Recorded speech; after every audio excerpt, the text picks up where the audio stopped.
Hello, Radhe Radhe दोस्तों, कैसे हैं आप सभी का स्वागत है आपके अपने इस YouTube channel Sandeep Dubey CGPSC में। आज हम लोग छत्तीसगढ़ के जो महत्वपूर्ण योजनाएं हैं ना, उसका डायरेक्टली एमसीक्यूज के फॉर्म में देखेंगे। बहुत ही महत्वपूर्ण योजनाएं हैं, बहुत ही महत्वपूर्ण प्रश्नों का संग्रहण है। अगर ये वीडियो आपको पसंद आता है ना, तो कृपया करके चैनल को सब्सक्राइब कर ले और अपने दोस्तों के साथ शेयर करें। साथ ही मैं आपको बता दूं, इसमें बहुत सारे वीडियो आते हैं। जैसे अभी मैंने भारत का पहला वीडियो डाला है, क्या कौन सा, भारत के हिमालय से संबंधित जियोग्राफी का एक अच्छा क्लास है। 15 मिनट में सारी चीज़ों को आप क्लियर कर लेंगे। तो कंटिन्यू रहेगा वो सीरीज़। तो कृपया करके एक बार चैनल को सब्सक्राइब करें, बेल नोटिफिकेशन को ऑन करें और दोस्तों के साथ शेयर करें। और डिस्क्रिप्शन में टेलीग्राम लिंक का दिया हुआ है, उसमें जाकर ज्वाइन हो जाइएगा, ठीक है।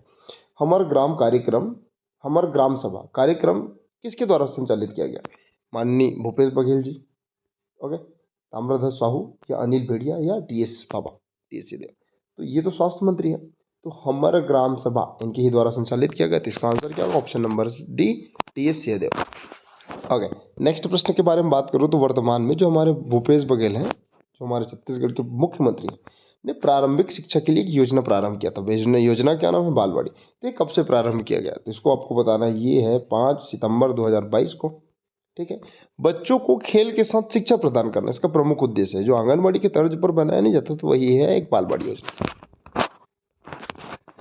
ओके, नेक्स्ट प्रश्न के बारे में बात करूं तो चिराग योजना के संबंध में कौन से कथन सही है? सही और गलत को देखना। देखो, ये आपके सीजीएसआई के लिए तो इंपॉर्टेंट है ही, साथ ही सीजीपीएससी के लिए बहुत इंपॉर्टेंट है दोस्तों। तो दोनों को ध्यान में रख के टेस्ट सीरीज तैयार किया गया है, बनाया गया है एक्चुअल में। ओके, चिराग योजना के बारे में कुछ कथनों को देख लेते हैं। यह योजना 14 अनुसूचित जिले के विकास खंड में लागू किया गया। तो ये कथन तो सही है। इस योजना की शुरुआत 1 नवंबर सन 2021 को हुई। तो मैं आपको बता दूं, चिराग योजना का शुरुआत 24 नवंबर 2021 को हुआ। तो दूसरा कथन गलत है, ठीक है। इसका उद्देश्य है कि किसानों की आय में बढ़ोतरी करना। तो बिल्कुल यार, आय को दुगना करना। तो 1 और 3 इसका आंसर होगा, option number C. Okay, next प्रश्न के बारे में बात करूँ तो नेक्स्ट प्रश्न क्या है भैया, कि छत्तीसगढ़ की जो प्रथम आजीविका आंगन की स्थापना कहाँ करी गई है? तो इसको ध्यान में रखना, गनियारी बिलासपुर। कोटा के पास पड़ेगा भैया, ये कोटा वाले रास्ते में। इसका आंसर क्या आएगा? गनियारी बिलासपुर, आजीविका योजना। अगला प्रश्न देख लेते हैं कि बायोमेडिकल वेस्ट प्लांट को पहली बार राज्य के किस गौठान में स्थापित किया गया? तो बायोमेडिकल वेस्ट प्लांट को स्थापित किया गया है बाला छपार जसपुर। तो बाला छपार कहाँ से संबंधित है? ये इसका संबंध बाला छपार जसपुर से है। और बाला छपार में क्या हुआ? Biomedical waste plant. तो ये दोनों को ऐसे याद रखिएगा। ओके, अगला बात करें तो छत्तीसगढ़ में जो NFHS रिपोर्ट है के अनुसार संस्थागत प्रसव का प्रतिशत कितना हो गया है? तो डायरेक्टली इसको ध्यान में रखना, 85.7%। ओके, नेक्स्ट प्रश्न के बारे में बात करूं तो पिछले 10 वर्ष में GSDP की औसत विकास दर और 2021-22 के लिए छत्तीसगढ़ की GSDP में जो विकास दर है, तो आपको बताना है। एक तो बताना है औसत 10 वर्षों का, ठीक है। एक तो बताना है 2021-22 का। तो आपको इसका आंसर ध्यान में रखना है। इसका आंसर होगा ऑप्शन नंबर बी, 5.92% 10 वर्षों का है, जबकि 11.54% विगत जो 2021-22 था ना, वहाँ का है विकास दर। ध्यान में रखिए। ओके, अगला प्रश्न के बारे में बात करूँ तो अगला प्रश्न क्या है कि GSDP में 2021-22 के अनुसार कृषि संबंध क्षेत्र, सेवा क्षेत्र और उद्योग क्षेत्र का जो अनुमानित दर है, उसको आपको बताना है। तो इसको आपको ध्यान में रखना है। देखिए, ये मान लो एक लैब बना देते हैं, ठीक है। यहाँ पर बना दिया मैंने, इसको मैंने ऐसे डिवाइड करा, ठीक। देखो, यहाँ पर मान लो कृषि है, ठीक है, कृषि। तो देखो, कृषि में है 16.73%। ओके, फिर आ जाता है सेवा। सेवा दूसरा दिखा है ना, तो मान लो ये है सेवा। तो सेवा में है आपका 32.66%। और तो ये क्या हो जाएगा? उद्योग, द्वितीय क्षेत्र। तो उद्योग में मिलेगा आपको 50.61%। 61%।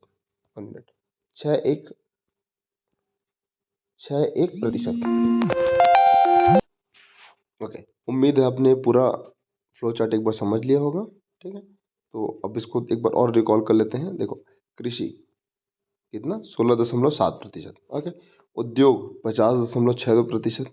जबकि सेवा, सेवा मतलब कितना प्रतिशत हो जाएगा? ये 32.66%। तो ये आपको ध्यान में रखना है। कृषि में क्या आ जाएगा? प्राथमिक क्षेत्र। प्राथमिक क्षेत्र में क्या आ जाएगा भैया? मत्स्य पालन, आगे धान उत्पादन, जितने भी जो प्राइमरी सेक्टर है, जिसमें जितने भी चीज़ों को उत्पादन होता है एक रॉ मटेरियल के रूप में, तो वो सब चीज़ आ जाएगी। उसके बाद खनन उत्खनन भी आ जाएगा, ध्यान में रखना। उसके बाद उद्योग में क्या आ जाएगा? उद्योग मतलब द्वितीय क्षेत्र। उद्योग में वन, सॉरी, निर्माण, विनिर्माण, ये जितने भी हैं सब उद्योग में आ जाएंगे। उसके बाद सेवा में क्या आ जाएगा, रेलवे, संचार, ये सब सेवा में आ जाएगा। तो इसको आपको ध्यान में रखना है। आगे बढ़ते हैं। अगला प्रश्न क्या है कि छत्तीसगढ़ की जो जनसंख्या वृद्धि दर है और सर्वाधिक जनसंख्या वृद्धि दर में कौन सा जिला 27 जिलों के अनुसार में सबसे अधिक है। देखो, छत्तीसगढ़ की जो जनसंख्या वृद्धि दर है वो 22.61% है, 2011 जनगणना। जबकि 27 जिलों के अनुसार सर्वाधिक वृद्धि हुआ है बलौदाबाजार में। तो इसका आंसर क्या है, ऑप्शन नंबर डी। अगला प्रश्न के बारे में बात करूं तो आर्थिक सर्वेक्षण 2021-22 के अनुसार छत्तीसगढ़ में जो स्थिर भाव में अनुमानित सकल घरेलू उत्पाद मतलब जीएसडीपी का क्या है, तो ये है 2,78,496, मतलब 2,78,496 करोड़ ना, तो 2.78 लाख, जस्ट इसका डबल स्थिर प्रचलित भाव में है।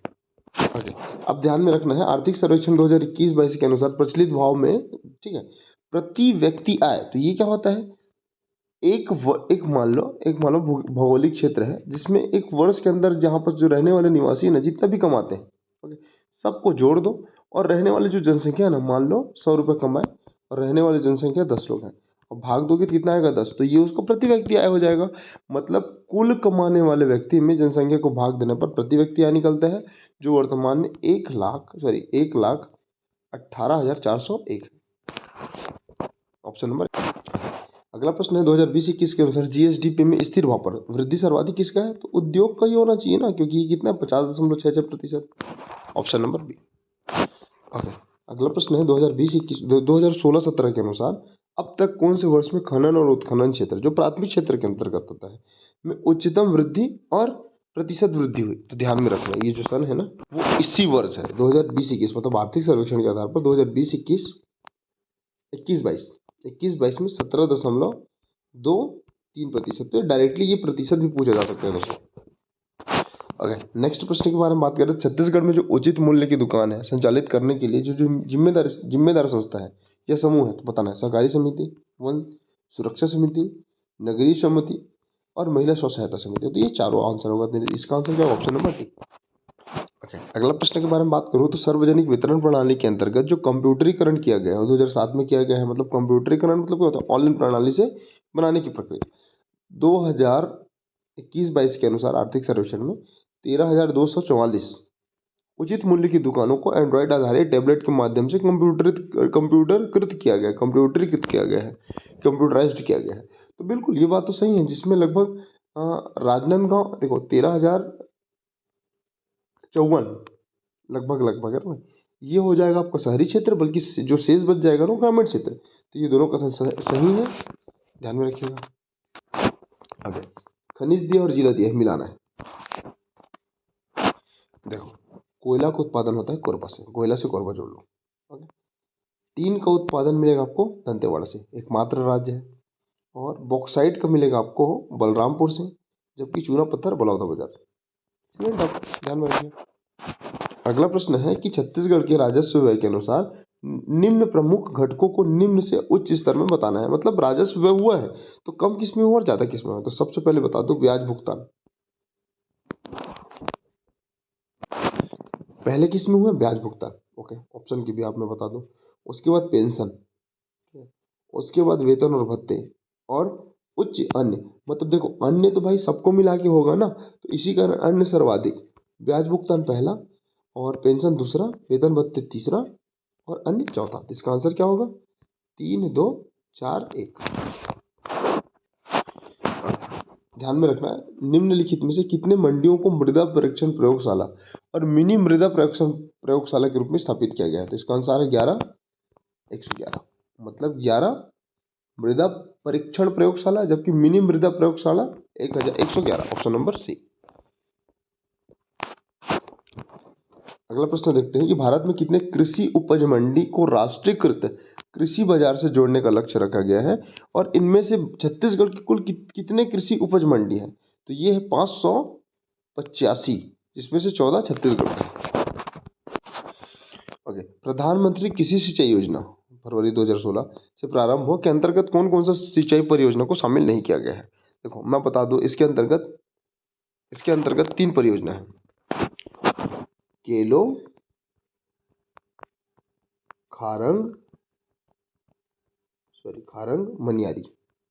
तो जहाँ जहाँ ये ऑप्शन नहीं दिख रहा है आप टिक कर दो। जैसे भैंसा झार नहीं है, समोदा नहीं है, समोदा रायपुर मिलेगा, भैंसा झार कहाँ मिलेगा आपको, कोरबा साइड। तो ये दोनों नहीं है, तो इसका आंसर क्या होगा, ऑप्शन नंबर बी 2 और 4। ग्राम उत्थान योजना संबंधित है पशुओं के कृत्रिम गर्भाधान के लिए। ऑप्शन नंबर, देखो कुछ प्रश्न थोड़ा डिफिकल्ट रहता है, जैसे देखो ISFR रिपोर्ट 2021 के अनुसार वनावरण के मामले में जो छत्तीसगढ़ है वो तीसरे स्थान है, जबकि वन क्षेत्र के मामले में चौथा स्थान है, ध्यान में रखना। ISFR 2021 के अनुसार वन क्षेत्र में जो वृद्धि हुआ है वो 0.24% है। चूंकि वृद्धि 0.19% हुआ है तो बहुत क्लोज कॉल है, लेकिन अगर आप इसका आंसर नहीं जानोगे तो दोनों सही करोगे, या इनमें से कोई एक को सही करोगे या दोनों सत्य करोगे। तो कुल मिला के अगर मैं बात करूँ तो ऐसे प्रश्न को अगर छोड़ना चाहे तो छोड़ सकते हैं, पर अगर पढ़े तो बिल्कुल बन जाएगा, पहला सही है और दूसरा गलत। अब देखिए कथन आधारित जो प्रश्न है ना उनको कैसे सॉल्व करते हैं। देखो छत्तीसगढ़ में कुल राजस्व में खनिज राजस्व का योगदान 27% है, पहला चीज तो ठीक है। खनिज के कुल मूल्य पर लौह अयस्क का योगदान कोयला से अधिक है। देखो अब आप क्या करोगे, अगर क्वेश्चन एक बार मोटा मोटा पढ़ लेना तो आप करोगे दोनों सही है भैया, ऑप्शन नंबर 1 को डाल दो। लेकिन ध्यान में रखना, सबसे पहले क्वेश्चन को अच्छे से पढ़ना। छत्तीसगढ़ में कोयला का उत्पादन ज्यादा होता है कि लौह अयस्क का, तो ध्यान में रखना कोयला का। तो लौह अयस्क कोयला से ज्यादा होगा क्या, बिल्कुल नहीं। तो दूसरा तो ऐसे ही गलत हो गया, लेकिन पहला सत्य है, ये बहुत समय से चला रही है 27%। तो दो, एक सही दो गलत, ऑप्शन नंबर डी। ओके, अगला देखते हैं, निम्नलिखित में से कौन सा खनिज का उत्खनन CMDC के द्वारा नहीं किया जाता। चूना, कैसेटेराइट, कोरंडम, लौह अयस्क। चूना का नहीं करेगा यार, चूना का क्यों ही करे। तो CMDC चूना पत्थर का उत्खनन नहीं करता CMDC। कमेंट सेक्शन बताइएगा इसकी स्थापना कब हुई और मुख्यालय कहाँ है। लेकिन कैसेटेराइट, कोरंडम और लौह अयस्क किया जाता है, तो इसका आंसर क्या होगा, नहीं किया जाता। तो कोयला सिर्फ एक, चूना पत्थर, तो ऑप्शन नंबर ए जवाब। फिर से वही क्वेश्चन है, क्षेत्र दिया है और योगदान दिया है। ओके, बिजली और आधारभूत संरचना, इसका जो योगदान है ना वो 9.44% है, 9.44%। ओके, विनिर्माण आप देखो 9.44% हो गया। विनिर्माण आपको मिलेगा 20.38%, मतलब DC। ओके, खनन और उत्खनन ये मिलेगा आपको 10.36%, जबकि फसलें 10.09%। तो खनन उत्खनन को ध्यान में रखना है, 10.36 और फसल 10.09। तो इसका आंसर क्या होगा, 4 3 2 1। ओके, अगला, औद्योगिक पुरस्कार योजना के अंतर्गत कितने श्रेणियों में पुरस्कार दिया जाता है। तो इसका आंसर याद रखिएगा डायरेक्टली 5 श्रेणियों, ऑप्शन नंबर। फिर से कूट आधारित प्रश्न आपको देखने मिल रहा है। ओके, छत्तीसगढ़ देश का तीसरा राज्य है जो वाणिज्यिक विवाद को हल करने के लिए वाणिज्यिक न्यायालय की स्थापना करेगी, वर्तमान में बहुत चर्चा में है। तो मैं आपको बता दूं, छत्तीसगढ़ एकमात्र राज्य है वर्तमान में कि जिन्होंने वाणिज्य न्यायालय स्थापना करी। उसके बाद तो अलग अलग देश राज्य करेंगे ही। तो इसका आंसर तो पहला गलत हो गया, क्योंकि तीसरा राज्य नहीं पहला है। पहला चीज तो एक फैक्ट मिला आपको। यह पूरी प्रक्रिया है और फैसला देने की जो प्रक्रिया है वो ऑनलाइन होगा, तो ये सही है। तो इसका आंसर क्या होगा, एक गलत और दो सत्य, तो option number D. Okay, next प्रश्न के बारे में बात करूँ तो कथन 1 दिया 2020-21 में छत्तीसगढ़ में जो विद्युत वितरण हानि है लगभग 16.61% रही, 16.8% लगभग। तो ये सही है। छत्तीसगढ़ में जो जल विद्युत है कुल स्थापना है 158, मैं आपको बता दूं 138 है। तो देखो जहां अगर आपको ध्यान में रहा, जैसे एक क्वेश्चन का आंसर आप दोनों में से बना लिए तो बिल्कुल इसका आंसर बनेगा। तो पहला कथन सत्य, दूसरा असत्य। ओके, अगला प्रश्न के बारे में बात करें तो 2022-23 के संबंध में निम्नलिखित में कौन सा कथन असत्य है। विधायक निधि 2 करोड़ से बढ़ा के 4 करोड़ किया गया, एक चीज। अगले वित्तीय वर्ष में भूमिहीन मजदूरों को जो दी जाने वाली सहायता राशि है वो 6,000 से बढ़ाकर कितना किया गया, 7,000। तो आपको विचार करना है। तो ऑप्शन क्या क्या दिया है, 1 2 या दोनों में से कोई नहीं। तो आपको मैं बता दूं, देखो विधायक निधि से ना इनके जो प्रति वर्ष का जो रुपए खर्च करने का सीमा बढ़ाया है, तो ये कथन तो सही हुआ भैया। भूमिहीन मजदूरों को 6,000 की जगह आप कितना दिया जाएगा, 7,000। तो ये भी कथन सत्य है। तो आप यहाँ बस क्या करोगे, तो कौन सा कथन असत्य है। ये तो दोनों कथन सत्य है, तो इसका आंसर क्या आएगा, ऑप्शन नंबर डी, इनमें से कोई नहीं। आगे, स्टार्टअप इंडिया के कार्यक्रम के तहत जो ऋण सीमा है 10 लाख से 10 करोड़ रखा गया। तो मैं बता दूं 10 लाख से ये 1 करोड़ है, तो ये कथन तो गलत हो गया। स्टैंड अप इंडिया का कार्यक्रम के लिए पात्रता जो है ना अनुसूचित जाति, जनजाति, महिला उद्यमी होना चाहिए। तो दूसरा सही है। तो इस प्रकार से क्या होगा, ऑप्शन नंबर डी, पहला कथन असत्य, दूसरा सत्य।